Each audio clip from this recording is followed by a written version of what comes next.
Hey, this episode is called Unseen Borders Immigration and Enforcement in Wyoming. Wyoming is a place of wide skies and quiet resilience. We're known for our landscapes, our independence, and our deep sense of community. But beneath that, the quiet, there are stories we rarely hear. Stories shaped by immigration, enforcement, and the invisible borders that run through our towns.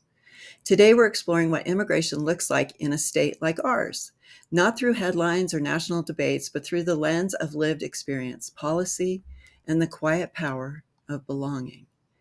Wyoming isn't a border state, but immigration is woven into our economy, our schools, and our neighborhoods.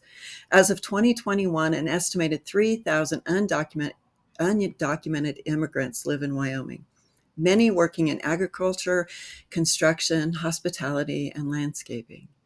Yet enforcement doesn't skip us. In fiscal year 2020, ICE made 304 administrative arrests and 73 removals in Wyoming. And 5 Wyoming counties, along with the Highway Patrol, now participate in ICE's 287G program, which deputizes local law enforcement to perform immigration enforcement functions with no real oversight. This means that even in rural communities, immigration status can determine whether someone is detained, deported, or left in limbo. Imagine being pulled over on your way to work, not for a traffic violation, but because of a tip. Imagine your child coming home to find you gone with no explanation. These aren't hypotheticals. They're realities of some of our neighbors.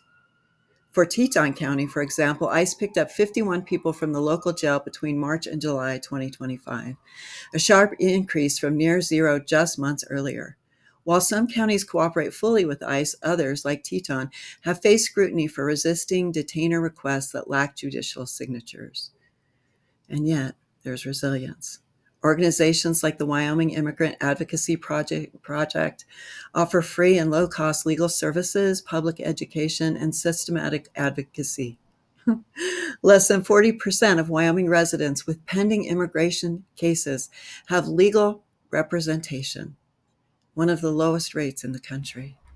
In 2004, Wyoming lawmakers passed legislation invalidating out-of-state driver's licenses issued to non-citizens, effectively criminalizing everyday mobility for many immigrants. And in 2025, the state formalized its agreement with ICE, expanding enforcement authority to the Wyoming Highway Patrol.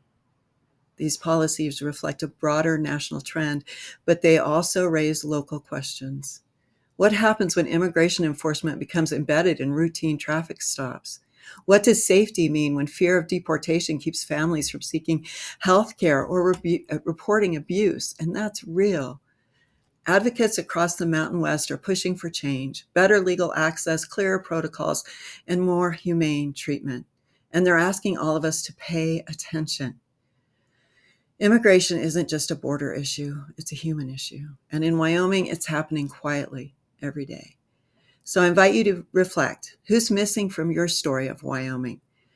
What would it mean to make space for their voice, their safety, their belonging? Again, thank you for listening. Stay curious, stay connected, and remember, borders can be drawn on maps, but community, relationship is built in the heart. As always, it's Elle. I'll talk to you again soon.